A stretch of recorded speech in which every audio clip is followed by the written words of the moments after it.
बोलिए भारत माता की, भारत माता की।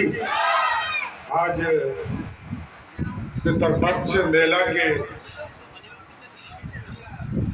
उद्घाटन समारोह में इस मंच पर उपस्थित माननीय विधायक फुलवारी आदरणीय गोपाल रविदास जी, माननीय विधायक श्रीमती रेखा देवी जी और इस इलाके के लोकप्रिय नेता और लंबे समय से इस इलाके में काम कर रहे आपके पूर्व सांसद, भारत सरकार के पूर्व मंत्री आदरणीय रामकृपाल यादव जी, हमारे भाई और बिहार सरकार के पूर्व मंत्री, लंबे समय से फुलवारी का प्रतिनिधित्व करते रहे आदरणीय श्याम रजक जी, आदरणीय जिला परिषद की अध्यक्ष श्रीमती अंशु देवी जी, जिलाधिकारी चंद्रशेखर सिंह जी, जिला के आरक्षी अधीक्षक आदरणीय राजीव मिश्रा जी, इस मंच पर उपस्थित विश्वपुरी के उपाध्यक्ष अशोक सिंह जी,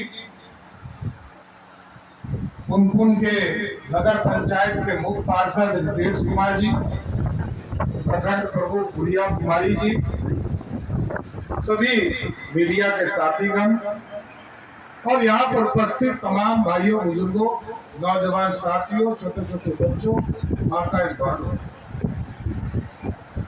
हम भारत के वर्ष के लोग ही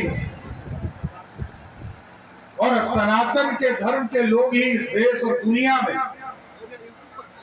अपने माता पिता की भी सेवा करते हैं और मरने के बाद भी मोक्ष प्राप्ति हो इसकी भी कामना करते हैं। ये दुनिया में कोई नहीं करता। दुनिया में तो किसी को पता भी नहीं होता है कि उनके पिताजी अपने जीवन काल में कहां कहां रहे, लेकिन जो भारत की संस्कृति रही, भारत की संस्कृति, भारत का जो सनातन धर्म है, ये अपने पूर्वज, अपने परिवार, अपने लोगों को संजोने का काम करता है।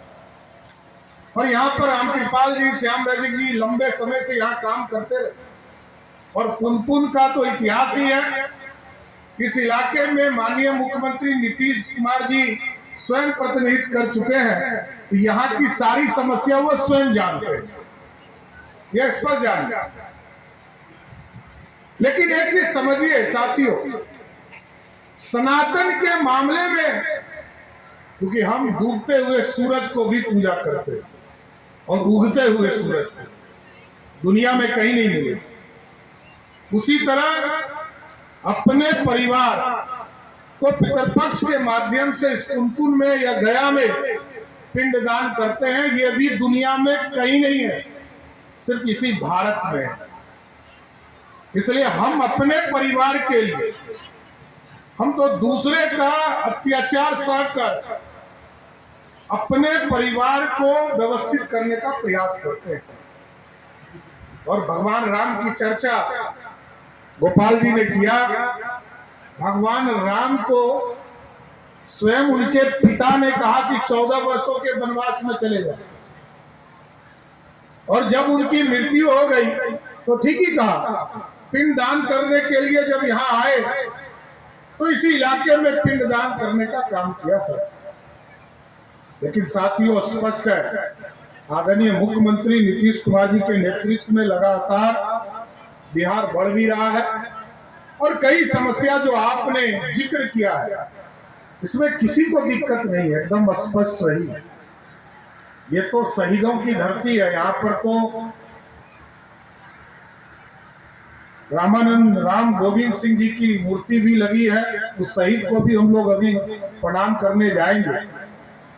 लेकिन साथियों, एकदम स्पष्ट रहिए, कई चीजों का जिक्र श्याम रजक जी ने, रामकृपाल यादव जी ने और आदरणीय गोपाल जी ने, रेखा जी ने कई चीजों की समस्या के बारे में जिक्र किया है। एकदम स्पष्ट रहिए। मैं माननीय मुख्यमंत्री जी से बात करके आपको जरूर आश्वस्त करता हूं कि यहाँ जो पीएससी सेंटर है वो जिस तरह है उसी तरह रहने दिया जाएगा, हटने का काम नहीं होगा। क्योंकि जमीन उस समय उपलब्ध नहीं हो पाया था यहाँ पर, तो जहां जमीन उपलब्ध होता है हम बना लेते हैं। लेकिन स्वाभाविक है, ये हमारे लिए सेंटर है, पुनपुन एक बड़ा सेंटर है और यहाँ पर सुविधा देना ये हमारा धर्म है, कर्म है। हम लोग तो आगे बढ़कर अभी देश के यशस्वी प्रधानमंत्री नरेंद्र मोदी जी ने विष्णुपद मंदिर का एक कॉरिडोर बनाने का निर्देश हम लोगों को दिया है। अभी मैं जिलाधिकारी आदरणीय चंद्रशेखर जी को यही कह रहा था कि इतनी बड़ी इन चीजों पर लगातार लोग समस्या के बारे में बता रहे हैं, तो हम लोग पितरपक्ष मेला को पूरी तरह विष्णुपद मंदिर से जोड़कर इसको राष्ट्रीय नहीं अंतर्राष्ट्रीय स्तर का टूरिस्ट जगह बनाने का काम करेंगे और एक पूरा डीपीआर बनाकर विष्णुपद मंदिर से इसको जोड़ेंगे। और मोक्ष प्राप्ति का केंद्र यही है, यहीं से द्वार खुलता है, तो इस द्वार को पूरी तरह भव्य बनाने का भी काम बिहार सरकार और भारत सरकार करेगी। लक्ष्मण झूला की चर्चा आई है, हम एकदम आश्वस्त करके जाते हैं। मैं माननीय मुख्यमंत्री जी को लेकर इसी वित्तीय वर्ष में इसको चालू कराने का काम करूंगा कि यहाँ आकर वो स्वयं चालू करे। माननीय मुख्यमंत्री जी से आग्रह करूंगा। सामुदायिक भवन और धर्मशाला की चर्चा हुई है, जैसा कि जिलाधिकारी और जिला एडमिनिस्ट्रेशन के द्वारा बताया गया है कि पहले से जो धर्मशाला बना हुआ है वो प्राइवेट पार्टी का है, वो नहीं दे रहा है। दे तो अच्छी बात है, गोपाल जी से कहूंगा यहाँ के विधायक है, लग जाइए, दिलवा दीजिए सरकार को, नहीं तो एकदम अस्वस्थ रहिए। लगभग 9 करोड़ का एक एस्टिमेट हम लोगों ने बनवाया है, इसको भी मार्च में जब मुख्यमंत्री जी आएंगे उसी समय शिलान्यास भी करवा दूंगा, जिससे 9 करोड़ का एक बड़ा धर्मशाला आपके बीच में बनाने का काम किया जाएगा। और इस इलाके का एक बड़ा समस्या है साथियों, मैं जब कैमूर जाता हूँ, शाहबाद के इलाके में जाता हूँ, मगध के इलाके में जाता हूँ, या इस पूरे पटना के ग्रामीण इलाके में जाता हूँ, पानी एक बड़ी समस्या है। और अभी देश के यशस्वी प्रधानमंत्री जी ने हम लोगों को एक्सप्रेसवे भागलपुर से बक्सर से भागलपुर का एक एक्सप्रेसवे दिया है और हमने अभी उसमें इरिगेशन से भी हम बात कर रहे हैं, उसको रीड आउट करवा रहे हैं। हमने चर्चा शुरू कराया है क्योंकि हम पटना के लिए सोन नदी में पानी का कॉजवे बनाने का काम शुरू करें। तो हमने कहा है कि सोन नदी हो, पुनपुन नदी हो, क्यूल नदी हो, बड़ुआ नदी हो, चानन नदी हो, गंगा के इस पार साउथ बिहार में 5 बड़ी नदियों का जल स्रोत हमारा सूख जाता है। हम लोग ये तय करें कि जब हम 4 लेन या एक्सप्रेसवे बनाएंगे तो पूरे इस बेसिन पर जिस तरह इंद्रपुरी बराज से पानी आप तक पहुंचने का काम होता है, तो हम पानी सीधा आता और सीधे गंगे में चला जाता है, इसको कोई रोकने की व्यवस्था नहीं।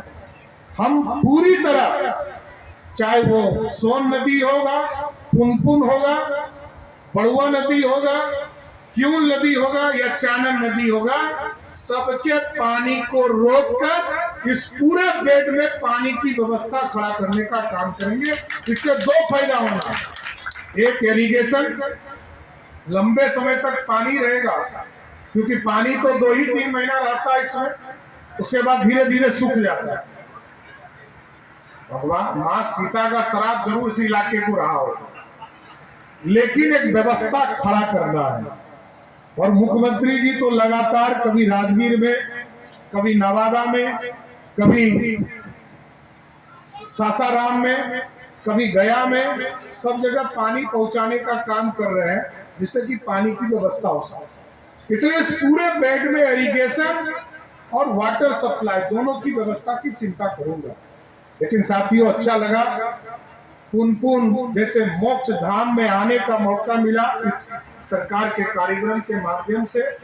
और आदरणीय नीतीश कुमार जी लगातार बिहार के विकास के लिए काम आगे बढ़ा रहे हैं। एकदम पूरे सहयोगी के तौर पर उनके साथ काम कर रहा हूं। और जहां तक गोपाल जी ने कहा है 25 से 50 लाख, ये बहुत बड़ा अमाउंट नहीं है, हमको तैयार है, यदि अरबों रुपया लगे तो पुनपुन को बिहार के केंद्र पर लाने का काम किया जाएगा, इसमें कहीं दो मत। और मेला की व्यवस्था में 25 लाख इससे पर्यटन से अलग से पैसा मिलता है, इसको कोई दिक्कत नहीं है। यदि जिला प्रशासन दुगना राशि मांगेगा, हम आपको आश्वस्त करते हैं दुगना से ज्यादा पैसा आपको देने का काम करूंगा। इसलिए आज पुनपुन के अंतर्राष्ट्रीय पितृपक्ष मेला की शुभकामना भी देता हूं। सभी जगह से परिवार के लोग आपके बीच में आते हैं, सब लोग मिलकर उनका स्वागत भी कीजिए, सहयोग भी कीजिए। प्रशासन के साथ साथ आपका सहयोग का जरूरत है। लाखों लोग आपके यहाँ पितृपक्ष मेला में आएंगे, सभी लोग मिलकर, सभी माननीय विधायक से लेकर सभी नेताओं से भी आग्रह करूंगा कि आप सभी लोग मिलकर इस मोक्ष प्राप्ति में सब अपना योगदान देने का काम कीजिए। आज इस मेला का उद्घाटन हुआ, मैं पूरी तरह इस इलाके के लोगों को शुभकामना भी देता हूं, धन्यवाद भी देता हूं कि दुनिया के लोगों को आप अपने यहाँ सेवा देने का काम कर रहे हैं। बहुत बहुत